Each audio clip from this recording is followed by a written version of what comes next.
Petty Yeti Podcast. Yeah. Petty Yeti Podcast.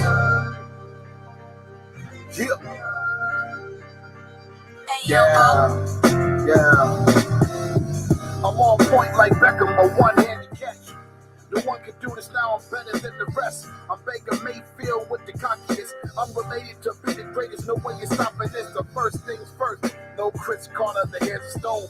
I'm the podcast king on the microphone. The swagger of Freddie Moss, style of Randy Orton. Better support this, download the Wordsmith. Of course, it's a legend like Flair or Tully Blanchard, the king. Lights up the camera, stepping up to me like Braun Strowman, thinking wisely. Truth in the humor like Marcellus Wiley. So cocky, so brass, so timeless, grimy. How I can talk and then define it. Who want war with the best in the field? It's a Petty Eddie Podcast, keeping it real. Let's go. There is only one out here that'll hold it down, say it loud and clear. Who will take the world by storm now? There is only one podcast with the crown. The Petty Eddie Podcast. The Petty Eddie Podcast. Say it loud and clear. The only podcast here. The Petty Eddie Podcast. What is up, everybody? This is the Petty Eddie Podcast, and I am Eddie McDonald at KingOver15 on Twitter. I have a fun show planned tonight. We'll see if one guest comes on. If not, I have another guest coming, so I have two regardless, so maybe just one. We'll see. But maybe Corey Kinnon of the Browns Wire will join us, and Kevin McAndrews of Big Kevin Sports will be joining me as well. A lot to talk about from Week 4. The disappointing loss that the Browns suffered from at the hands of the Atlanta Falcons. We'll preview Week 5 to see if they can beat the Los Angeles Chargers. Fun show plan. Before we get into anything Browns, definitely got to tell you about, one of the partners of this network, Network 216, Homage. Can't say enough about these shirts. I praise it every week that I do this show. I praise them online. Definitely the most comfortable shirt that I've ever owned. And not just saying that because they're partners with us. I'm saying because it's the truth. I wear this all the time, even to bed. It's so comfortable. It's loose fitting. It's just so soft. Make sure to go check out the Network 216 links all over. Especially if you are a Cleveland Guardians fan, going to the playoffs after winning the division, playing some great ball over the past month and a half, and then getting in the division to host a wild card round this weekend against the Tampa Bay Rays. Go get the Win the Whole Effing Thing t-shirt from Homage. You can find links all over the Network 216 Twitter. Go check that out. If you're a Guardians fan, definitely check the shirt out. Let's really, I'm not a Guardians fan, but for all you Guardians fans, let's get that up and let's sell those shirts out. High quality shirts, as you saw earlier. NFL Jam is an homage to NBA Jam. This is Nick Chubb and Myles Garrett. Both should be playing this week. We'll see. At least one is. I know for sure Nick Chubb will play unless something happens. Myles Garrett looks like he's back on track to play, so we will see what happens. And now that we talked about Homage, thank you to them. Shout out to them. Go get the t-shirts from them. NFL, NBA, NHL, MLB, WWE, pop culture, music, you name it, they probably got it. Go check it out. Homage.com. Also, I want to plug the YouTube, Network 216 YouTube channel. Make sure to subscribe to that. Once we get to 600, we're a little below 5 now. Once we get to 600, Jacob Roach of the network, shout out to him. He is going to do the Hot Ones Hot Sauce Challenge. And if you saw him before, he did the one chip challenge. And, well, it didn't do him any good. It's not going to do him any good again, but we all want to see that. Make sure to go subscribe to the YouTube page. It's totally free. It's not like the last platform where we're on. This one is totally free. Just go subscribe. There's a plethora of shows throughout the week, 2 or 3 a night usually. A lot of good things happening. There'll be weekend, previews of things, weekend things. In fact, I'll be recording an Extreme Rules preview for the YouTube page sometime later tonight, maybe tomorrow, probably later tonight though. So definitely be on the lookout for that. Here's my cat. Obviously, she always has to get in the picture. But yeah, make sure to subscribe to us. Jacob is going to do the hot ones, hot sauce challenge, and I can't wait for that. I hope he has a gallon of milk, maybe 2 gallons of milk. that'd be sweet. He said that he wants to have us watch his pain, so we're going to do that. Get us 600, and he said this by the bye week. So if we get 600 subscribers by the bye week, that's 4 more weeks until we have a bye week. Then we will, watch Jacob suffer, and that's going to be awesome. It's awesome when people want to risk things like that to, for content. But he's definitely going to come through with that. Definitely check him out. Follow him. Follow his work. Podcast Dog Pound Daily. We both write for them. Check us out there. But moving on. There is going to be wrestling talk, like I said, me and but a guy from NoDQ.com, Josh Mansfield. He's going to sit down with me, and we're going to preview Extreme Rules. It's going to be a fun show. Every match has some sort of stipulation, some sort of like hardcore stipulation. There's a ladder match, a strap match, an Extreme Rules match, a fight pit match. That's going to be sweet. Just we'll preview that. We'll talk more about that. Browns football is obviously upon us. 2-2 after week 4. Should be at least 3-1, 4-0 at best, but they are not. That is just the price that we pay when we play lousy defense in the fourth quarter. We're going to talk about defense when Kevin gets on here. We're going to talk about the offensive line play when they get on here. They've been tremendous. We'll talk to him. He's a former offensive lineman himself, from 4th grade all the way through his graduation year at Akron, University of Akron. So we'll talk to him here shortly. He'll be on. It'll be a good time. We'll talk about that. One thing that has been a hot topic this week, which is pretty stupid in my opinion, is the fact that a lot of people think that Kevin Stefanski should be fired or his seat is heating up. It's not. It's not. It really isn't. So I don't know why people think that. The Browns with Jacoby Brissett at quarterback, obviously not Deshaun Watson, not for another 7 games. With him at quarterback, they have one of the best offenses in the league, one of the most efficient offenses in the league. And yes, I know a lot of people say take the points in situations like this past Sunday. Oh, we would have tied the game. It would have been tied at the end. That's not necessarily true. The game plan would have changed for both teams from that point forward if the Browns took that first drive lead. But he's going to be aggressive. He's going to be a guy that's going to go for on 4th down, especially those QB sneaks.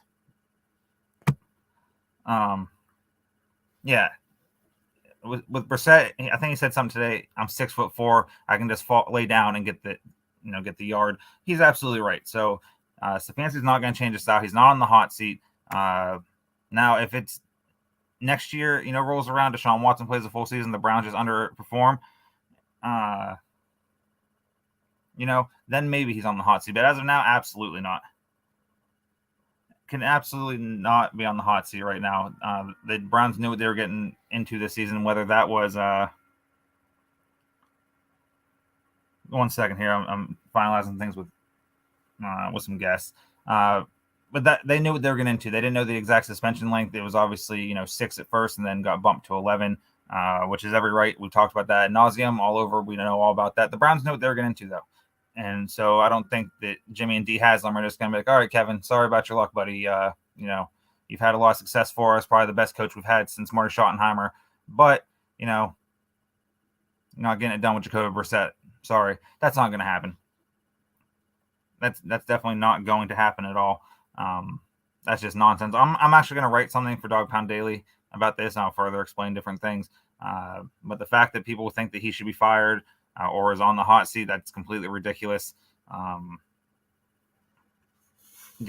just can't fathom that. Like what he's doing, like, and here's what one thing that it comes down to is the fact that we as fans obviously don't call the plays. We don't call the shots.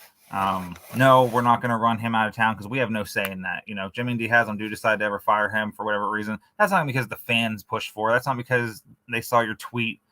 They saw, Jimmy _500 numbers. No one's going to, that's not how this works. That's not how the NFL works. That's not how really anything works. Twitter isn't real. We all know this. It's just not a thing. But one thing is, we want plays to go, we want positive plays every time. And, when the 4th down conversions do not go as planned, it's always, that was the wrong play call. But it's always the right play call when it is. So Kevin Stefanski is a genius when he dials up some of these plays or goes for it on 4th and short. But when it doesn't work, he needs to be fired. The math ain't math in there. The math ain't mathin'. That's for sure. He's not going anywhere. I see him here. I hope he's the coach of the next 20 years. I hope he has that kind of success and longevity in this league. So far, pretty good. The results aren't always there. They're 2-2, but they sit atop the AFC North. Yes, the schedule gets a lot harder. They had the second easiest schedule coming into last week through the first month. Now they have the seventh, or not the seventh, but like the second toughest schedule from now till December. Starts this week with Los Angeles, and then New England, Baltimore, Cincy. The bye week comes, Miami, Buffalo, Tampa Bay, or Tampa Bay, Buffalo. I forget what the order is. That's a gauntlet right there. That is an absolute gauntlet to go through. But the Browns can do it. Doom and gloom should not be here. 2-2, yeah, it's not good to lose to a team like the Jets in the way we did, or lose to the Falcons even in a way we did when they ran 10 straight plays for like 68 yards or whatever it was. Obviously not good, but I didn't allow myself to get mad that day because shortly after that, Zach Wilson led the Jets over the Steelers, and then Josh Allen brought the Bills back against the Ravens. So everyone's 2-2 in the division except the Steelers. They're 1-3.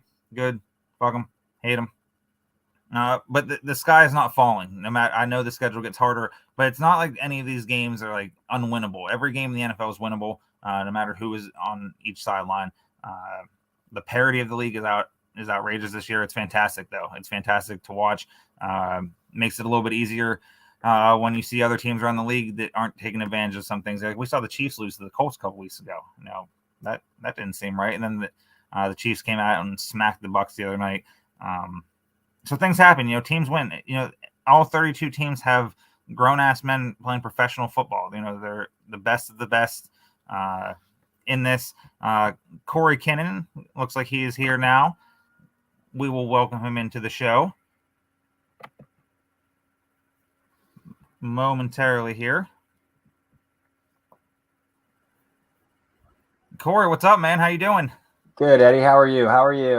I'm fantastic. Talking about some Browns here. This is Corey Kinnan of the Browns Wire.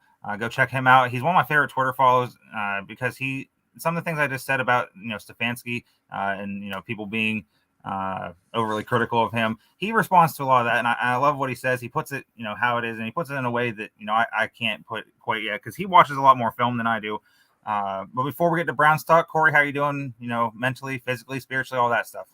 Yeah, I have an 8-month-old, so I tried to catch a little extra sleep after he went to sleep tonight. My alarm didn't quite go off, so I'm sorry about that. But I'm catching up. Football season's always a time to catch up on for a lack of sleep for me. So, but I'm good. I'm hanging in there. So Browns Wire, you've been with them for a little bit now. How long have you been with them now exactly? Just for a few weeks, actually. Okay, yeah. So yeah, it's been pretty. Yep. It's been pretty recent that I made the switch from the OBR to Browns Wire. So and see, I originally tweeted out that you'd be on the show, and I accidentally put the OBR, and I was like, "That's not right." And I looked, and I went to your Twitter. I was like, "Oh my god!" So I redid it, and so you probably got a couple notifications from me. But yeah, here in a minute, Kevin McAndrews is going to join us as well. We're just going to do the three of us and do some talking. Before we bring him on, how did you get to be a Browns writer, and how did you get to cover the team, and what led to that? Yeah, that's a good question. I've worked my way up from just the bottom, and I'm still a nobody, so it's not like I've still got a lot of work to do. But I graduated from grad school in 2018. Yeah, that sounds right. And then I realized I'm bored. I'm bored. So I have a lot of time on my hand. I'm used to doing homework all the time, and so I've always loved Browns growing up. I'm 30, and ever since I can remember, I was talking Browns with my dad and my grandpa, even from the second grade on. I can remember having conversations of I probably knew more about this than regular third, fourth graders did. So I just thought, you know what, I'm bored. Let's do it. Why not? So. Sure. I think a lot of people get their start with Fansided with Dog Pound Daily is where I got my start. So which we wrote together there for a little while as well. So I started writing with them in 2018.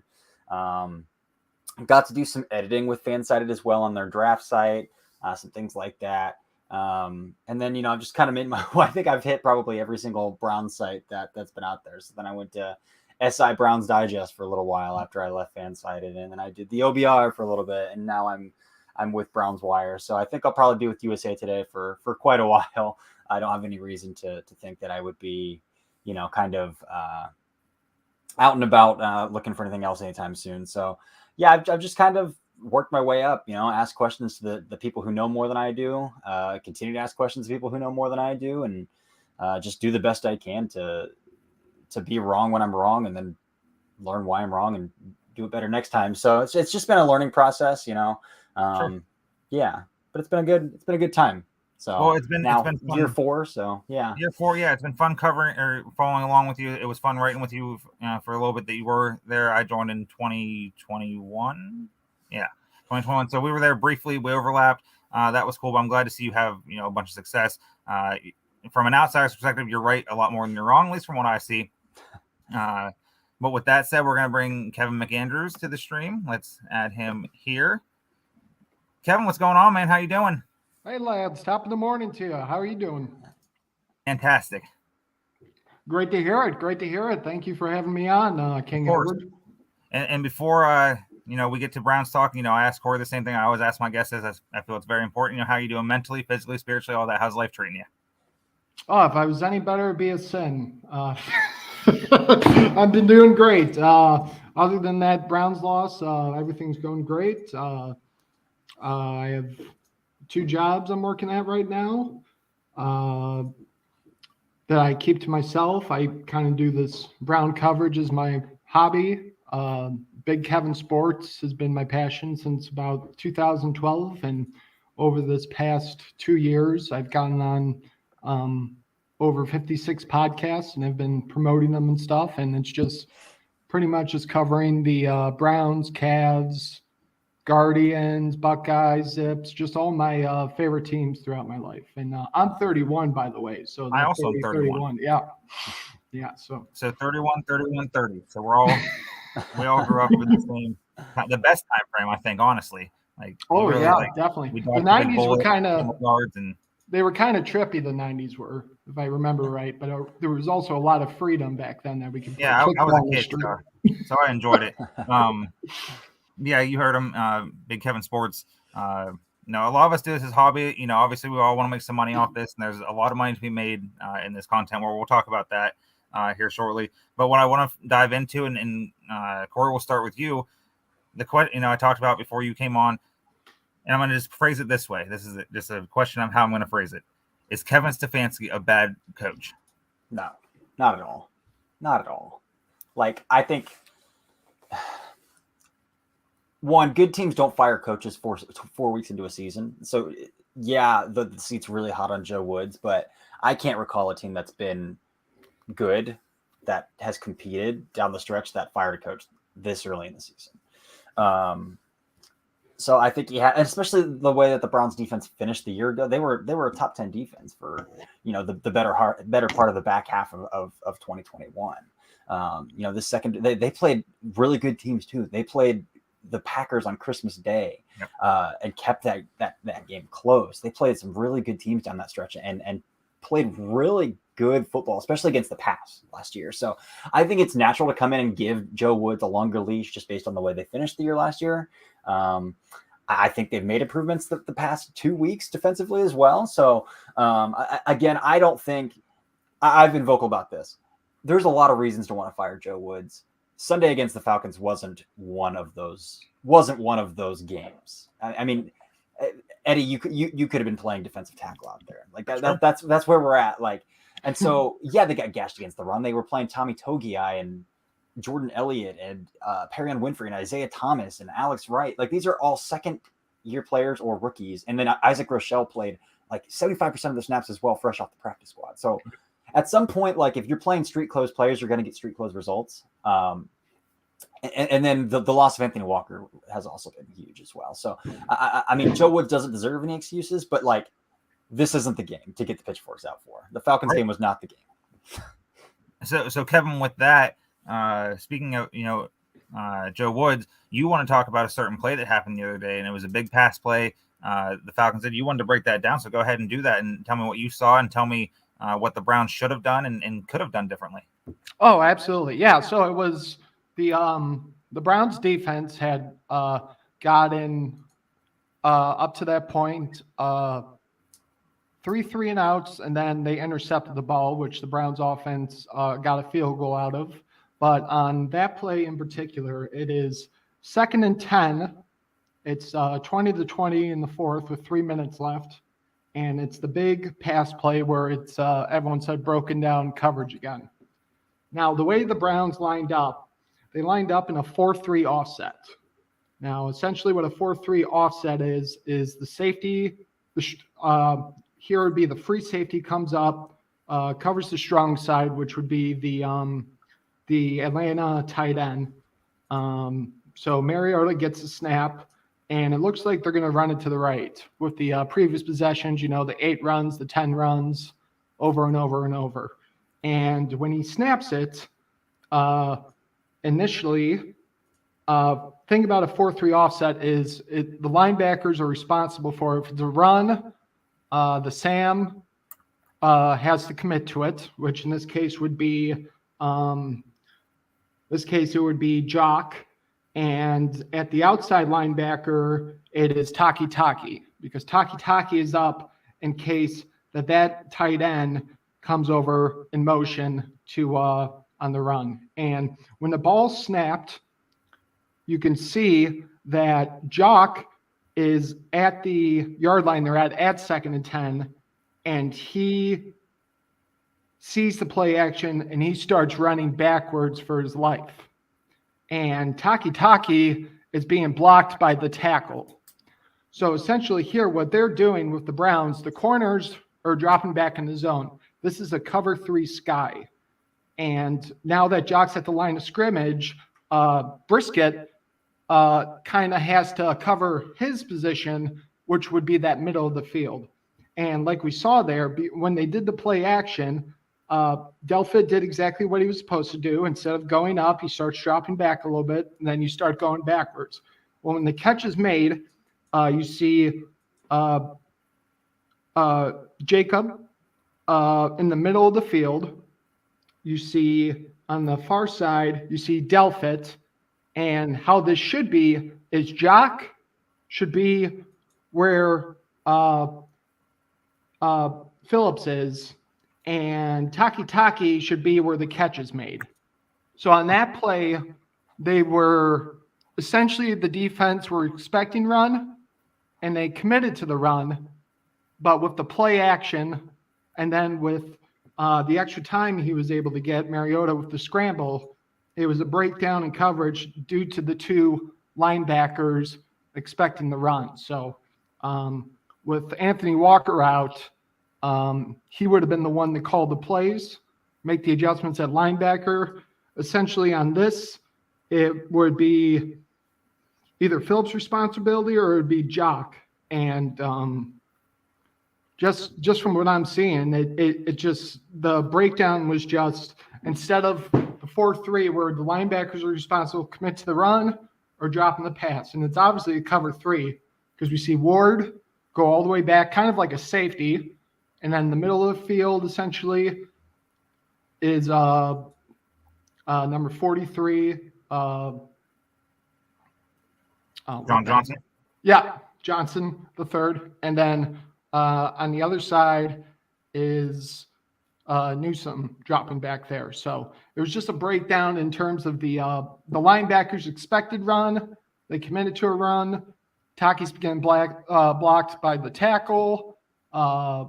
Jock realizes it's a pass, starts running backwards. So it's not all on Joe Woods, essentially, after looking over this play. And after our podcast here, I can upload the photos for you guys. It's much easier to understand. So it was a 4-3 wide zone right. And if you don't have the Will or the Mike linebacker over there, that whole right side of that offensive field is just going to be there. And that came essentially from the left of the 2 wide receivers that went out for the play. So Sure.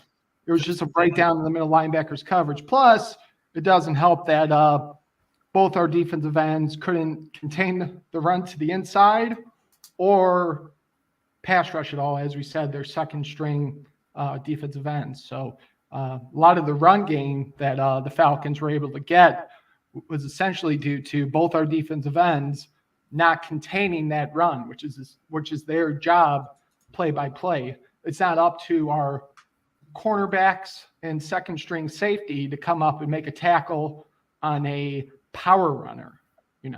That's not their jobs. Sure. Like a lot of people were getting on Ward for not going up and making a big tackle. A lot of people were getting on Delpit for not coming up and making a huge play. I mean, essentially it's up to the either worst case scenario, it should be the safeties that are making the tackle, but it's ultimately up to those DNs keeping the play in the middle of the field, and then the linebackers going to do their job. Sure. So staying with the defense, friend of the network, Tyvis Powell, was on the Ultimate Cleveland Sports Show. And Corey, he said that the Browns lack defensive leadership. There's no leaders on the defensive side of the football. Do you see the same thing? Yeah, he got hurt last week. So Anthony Walker, I think, has been the glue guy on that unit for 2 years now. And just hearing the way that people talk about him in the locker room and even in Indianapolis, like Darius Leonard, Shaq Leonard, you guys with Shaq now, was heartbroken when he left Indy. And just have raved about how much of a leader he was in the locker room. So Walker was a huge leader on the field for the Browns, and him going down definitely hurts. I think it's a little telling that Denzel Ward is coming off of a season where he was a top 5 corner and then wasn't named a team captain. I think that, and that's nothing against his ability, but I mean, everything we've known about Denzel is he's not a super vocal guy, not a very vocal guy. Like he's just not. You don't hear him talk. Sure. And so yeah, somebody needs to step up. I tend to think Jeremiah Owusu-Koramoah has been a little more vocal to the media. We hear a lot of quotes from him, so I think JOK is kind of stepping up a little bit. Phillips is a high energy guy, but it's hard to rally around a guy who's constantly in the wrong position. So yeah, I would definitely agree. You would think John Johnson is now that guy, and he has been that guy, and over the summer was that guy. So you would hope that John Johnson at some point or another is that guy. Whether that turns out to be the case or not, that's kind of where my eye goes. Like, why are we having this conversation? And you're a veteran who's been to a Pro Bowl and knows what they're doing. Like, why are we in this position? Sure. And you mentioned JOK has been a lot more vocal this year. He's been flying to the ball. Like he did that last year. He just is just on a tear every time. Like I'll be just watching the game, and I'll just I'll look away for a split second, and I'll look back in the play, the ball snapped, and JOK's at the ball before I can even blink. And I'm just like, oh my, wow. Sometimes he doesn't always finish the tackle, but he gets there, and that's been impressive to me. So I'll ask both of you. Kevin, I'll start with you. If you were Joe Woods, or if you were just magically, the defensive coordinator of the Browns, and there's one thing that you can change that you think would benefit this team, what would it be? You know what? Great question. And just wanted to say, big fan of the show, always checking you out on the YouTubes, on the Twitters, and the Facebook Live. That's funny you said, before you continue, that's funny you say that, because a lot of people in the network have said that, he's a good guy to have on. And then, I tweeted out the other day, is there any, Browns people that, want to come on the show on Wednesday and talk about it? And 3 people tagged you in it. And I was like, oh, damn. And I'd heard about you. And then we talked, a little bit and, DMs and stuff. And you said you did 60 something podcasts this year alone. I was like, holy shit, that's awesome. I definitely need to have him on and get his insight. This will officially be 62. That's awesome. I hope you get to 100 by the end of it. That'd be sweet. Thank you. Yeah, that's my goal. But a big thing for the Browns defense, I think, is that it's going to be great to have Greedy back. Him finally being back at practice. I think he essentially gives them that opportunity to play a lot more man coverage across the board. And once you get into that man opportunity, especially most teams, they line up and they have 3 wide receivers and tight end. So now essentially the linebackers one of them will be matched up with the tight end, or you have Delpit come down and he'll be responsible for the tight end. But in that man coverage, I mean, Greedy's is a huge factor in that defense. It was unfortunate that before the season can even get started that he went down. And Emerson, by the way, has been playing great. He's been playing absolutely, in preseason, regular season, but it's it's like having a high school kid going into the horseshoe and like, all right, you'll play this position for the Buckeyes today against, it's a different caliber of talent, but he's been doing great. But I think he can learn a lot from how Greedy has played these past couple of years. He's not a hit first corner. He's excellent in the secondary. Oh, sorry about that. Man-to-man across the board. And I think once that man-to-man coverage is in the play, the wide receivers that we're facing up against, as bad as they were for the Falcons, they're just going to keep getting better. And that's where that man-to-man really can come through because when the quarterback's looking, there's a guy right on him instead of trying to find a pocket in the defense. And with our defensive ends coming back, everything's golden. It's exactly how Woods wants to play defense. Same question to you, Corey. Yeah, that's a good question, man. I think he has gotten a little more exotic with blitzes. Again, I think Atlanta was probably his most exotic game he's called yet. So, I mean, that's improving. I think they got a couple 3-and-outs by getting pressure in Mariota's face. It was the one series in a row where they're on second and third down. JOK was in his face right at the snap. So I'd like to see a little bit more JOK coming after the quarterback. So blitzing JOK a little bit more. It's hard though when you can't really trust your other linebackers in coverage as well as JOK. I mean, Taki's a Sam linebacker for a reason, and Taki had to play 75% of the snaps because that's kind of where they're at with the linebacker position now after Walker went down. But I'd like to see them get in JOK in quarterback's faces a little bit more. He's been doing a good job of mixing in some more man coverage. That was my big thing early in the season. It's just like you've got Greg Newsome and Denzel Ward who are good man corners, and you got them dropping off the ball every single snap. So, I think just keep on keeping on of what you've been calling the past 2 games and hope that health, returning to health helps out a little bit more. Again, because I don't think the defense has played terrible over the past 2 games. Of course, you get gashed against the run, of course, but like you went against Kyle Pitts and Drake London and gave up 7 completions. And if you watch the all 22, like those dudes have nowhere to breathe. Like the corners, the secondary is finally hitting their stride. So now you just hope with Miles coming back, with potentially Clowney coming back, that maybe the pressure picks up as well based off, not playing rookie second-year players and practice squad guys. And that makes a difference too. But I if there's one thing I have to choose, it's okay. Get the speed, get into the quarterback as well from the second level, and that's a JOK. So he's been doing this thing where, like against the Steelers, he did it, and against the Jets, he did it where he was blitzing from depth. So depth, but meaning having the linebackers 5 yards off the ball still, and bringing them from there rather than creeping them towards the line of scrimmage. If you're bringing a linebacker from depth, like it's taking an added second for the linebacker to get where they need to go. So. That's what I would say. That was a long-winded answer, but yeah, that's what I'll go with. That's the perfect answer because, a lot of people were excited when he fell to us at 52 last year, and it's like, oh my God, how did he fall? Like, it was the heart condition, whatever. I don't care how it was. I don't care how it happened. He got to 52. Andrew Berry selected him, and he's going to, I think, getting pressure from JOK is going to be important over these next few weeks because they're going to face Justin Herbert this week. Bailey Zappi, that your boy. No, not really.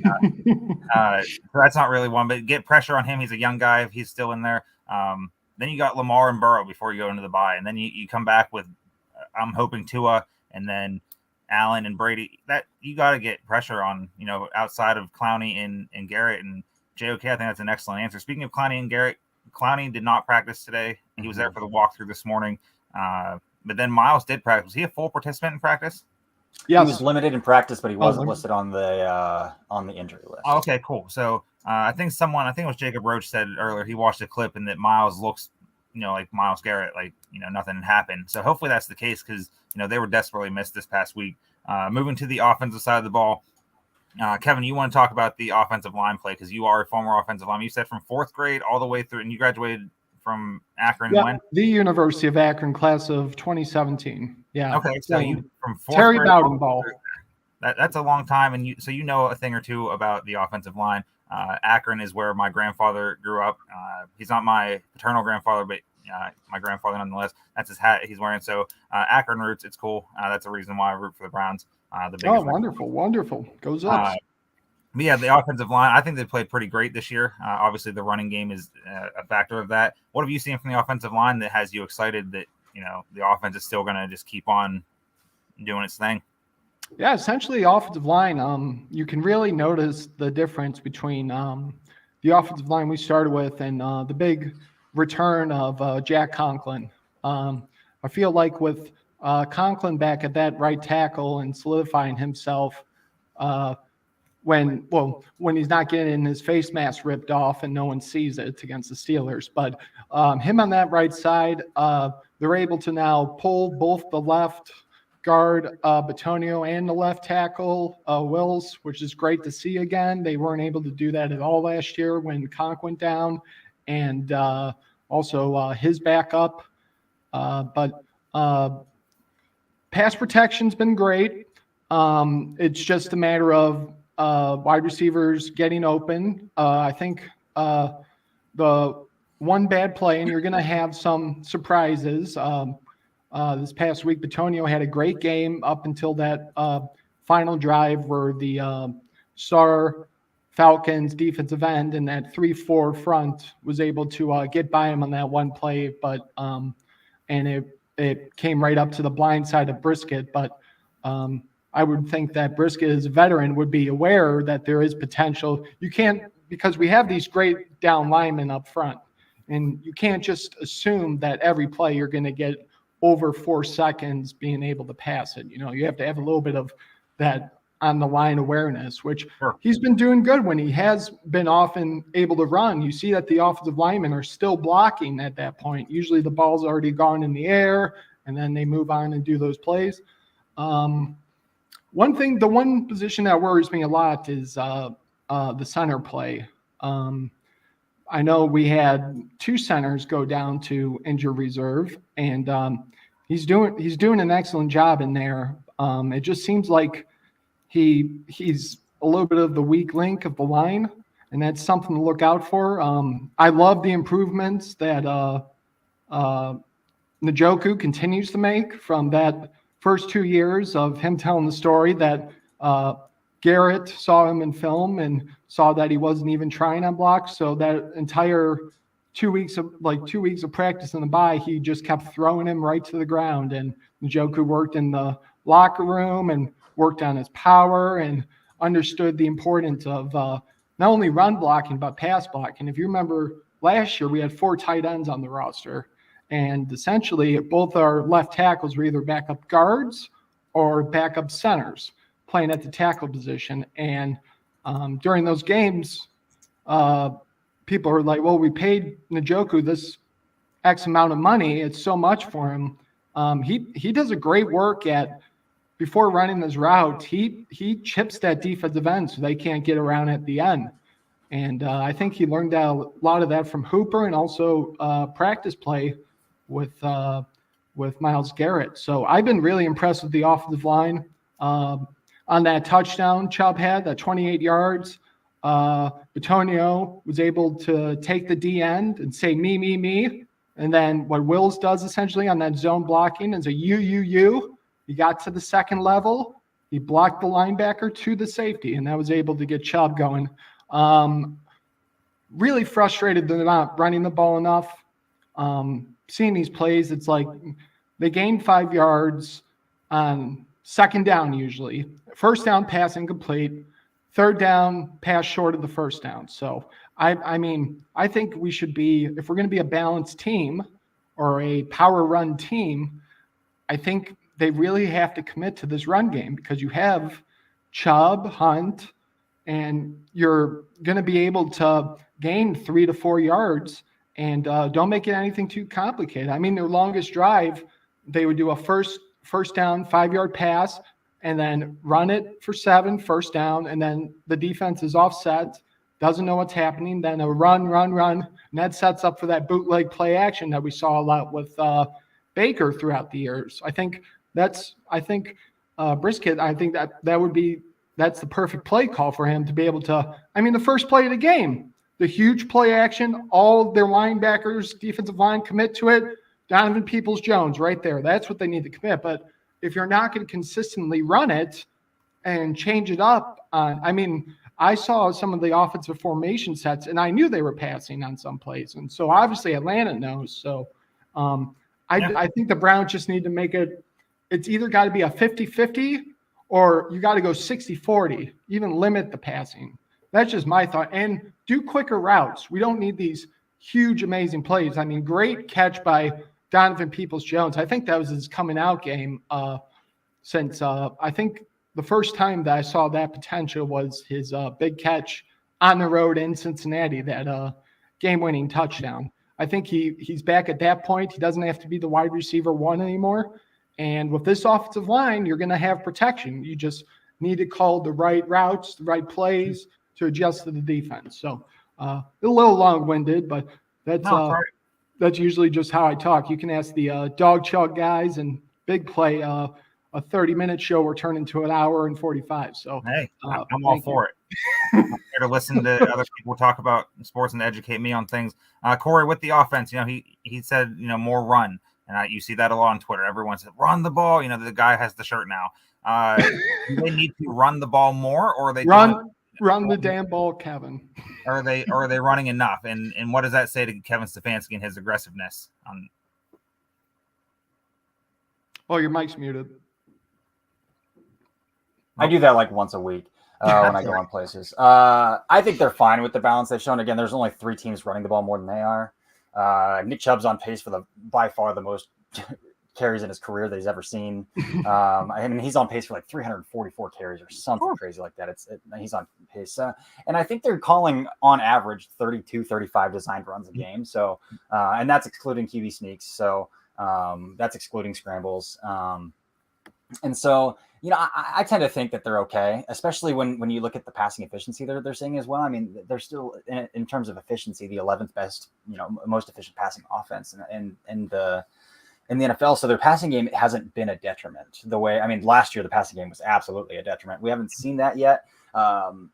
This will be the best passing defense they've faced yet. The Chargers, I think I looked it up today, rank about 12th, 13th, 12th in passing, 11th actually, 11th, my bad, okay. In passing efficiency. And the Steelers fall 12th. So the Steelers are a good pass defense as well. Their Chargers are just an ounce better. So this will be the best pass defense they see, but also the best run defense that they've seen. They've played Carolina's got a good run defense, but so it'll be interesting to see the balance they strike. But I think for the most part, I think situationally, sure, they can get a little bit, less creative when they don't need to be, but they're at about 53-47 run pass right now. And I think that's probably a good place to be. Okay. Yeah. So some bad news to share. Andy Isabella, the Cardinals, who just released him, he signed with the Ravens practice squad. So a guy that a lot of people on Browns Twitter I've seen, have wanted. A lot of people on my network have wanted that. Sadly, he's going to the opposition. Of course, the Ravens get him because they get every player that I seemingly wanted in the draft this year. Either the Steelers or Ravens got him. And here's another example that obviously not a draft, but just insane. So we'll wrap this up. Corey, if you can give me a prediction, or unless you do that another time, if you can give me a prediction for Sunday. Man, I actually think the vibes are positive. Like last week, I felt like, oh man, this is I don't have good vibes. With all the defensive injuries, it's like there's no way they can stop the run. They don't have a middle linebacker, and they're starting again practice squad first, second year, day 3 picks. Like it's just not. So I had bad vibes. The Browns I think are catching the Chargers at the right time. One, Joey Bosa's on IR. They're starting left tackle. Rashawn Slater is out for the season. They're starting a 6th-round rookie who played really well against the Texans, but the Texans don't have a pass rusher worth mentioning. So if we get a healthy Myles Garrett, who already baptized one rookie who was the 10th overall pick in the draft, or like a top 10, 6th overall pick in the draft, I think. So I think they're catching the Chargers at the right time. And then I did write on just, how do they match up? Browns run offense, again, they're 3rd in DVOA by Football Outsiders. It's an efficiency metric. The Chargers run defense is about 18th. They got to limit explosive plays. But again, I think the secondary is clicking at the right time. The Browns right now are 18th in passing defense efficiency. And I think those first 2 weeks of blown coverages really weigh that down. So I don't know, man. I just feel I've got good vibes. I don't know. And sometimes that's all it means. Then, I'm an idiot. So I've been wrong before, but I'm gonna say, the Chargers. I don't feel comfortable putting a score on it, but I think it's gonna be another game where we're like in that last 2-minute bubble. We're like, oh man, this game's still for the like we get to like 6 minutes left in the fourth quarter, and we're like, yeah, still have a chance to win it. Yeah, so I think it's gonna be a lot closer than a lot of people are giving it credit for. Kevin always do the same thing. We'll wrap it up. I'll plug some things. You guys can plug your things, and then we'll get out of here, and then we'll get ready for the Faithful Dogs podcast. Comes up here right after we're done. Sure thing. Very positive.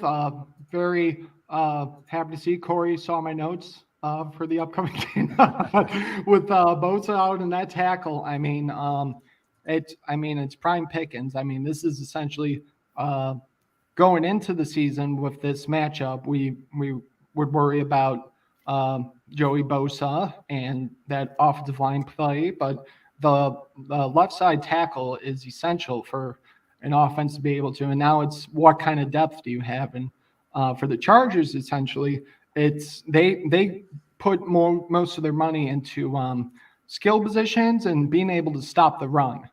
And they have great linebacker play. But I'm feeling really positive. I think this week with the Guardians going to the playoffs and that 3-game series being played when everybody's working on Friday, and the Cavs preseason's back. Buckeyes travel to MSU. I think this weekend's going to be one of those where it's all of our teams end up pulling off a big W. For this game, it's definitely going to be right down to the wire. They're coming into Cleveland and they're playing with our weather conditions. And I think that's what ultimately gets us the edge as long as we're healthy up front. I have it right now. It's going to be 27-23 Browns. Awesome. I'll take it. Kevin, tell everyone where they can find you at, everything you're up to. And then Corey, when he's done, you can do the same thing. Sure. Facebook, Twitter, Instagram. It's all Big Kevin Sports across all platforms. You can find me. That's the handle. That's the name. And thank you so much for having me on. And pleasure to be on Network 216. Big fan of yours, like I said. And let's go Brownies. Appreciate that. You're welcome anytime. And Corey, go ahead and plug whatever you need to and want to. Yeah, so I'm on Twitter at Real Corey Kinnan. That's really the only place I really interact with my content. But I am the managing editor at the Browns Wire as well. So if you're looking for my written content, I'm at Browns Wire, part of the USA Today network. So pretty simple, pretty concise. That's where you can find me. Well, I wish you both nothing but success. We'll all talk soon. We'll do different things. Before I get out here, you got to talk about Underdog Fantasy Sports. If you were into fantasy sports, Underdog Fantasy is the place to be. All sorts of different contests for all sorts of different sports. They had the preseason betting. They had different things for preseason going on with NHL and NBA. They got MLB, so you can bet on the postseason. You can bet on the Guardians this coming Friday. You can bet on the Browns. You can draft your own team for daily fantasy. It's different than the other sites. Use Network 216 code 216. Get your first deposit match up to $100. That's free money. That's $100 free dollars essentially. I love free money, and I don't know about you. I'm sure you love free money too. So make sure to go do that. A bunch of different contests each week. Sign up Underdog Fantasy code 216, and that will get you your first $100 deposit match. You can follow me at KingHoward15. Obviously, follow the network at network_216. Subscribe to YouTube. Faithful Dog is coming up right here momentarily. Subscribe when we get to 600. If we get to that by the bye week, Jacob Roach will do the Hot Ones Hot Sauce Challenge. And if you saw him do the other hot challenge, you're in for a treat. Make sure you do that. Make sure you go to Homage. These dope shirts. Guards fans win the whole effing thing shirts. Go get those now. Sell those out. Big weekend for the Guardians coming up. Big weekend for Cleveland sports. I'm very excited for all of this. Not so much the Guards. I'm not a Guards fan, but I'm excited for postseason baseball. And it's going to be sweet seeing postseason baseball in Cleveland. Hopefully a lot of people are able to come out with the noon start time, which is odd. And a lot of people are upset, but it is what it is. We'll be back next week. This is the new time slot. Wednesday night, 7-8 right here on Network 216 YouTube and across all of our social media platforms. I'll try and do better next week. Until then, go Browns. Go Brownies. Ooh, ooh, ooh.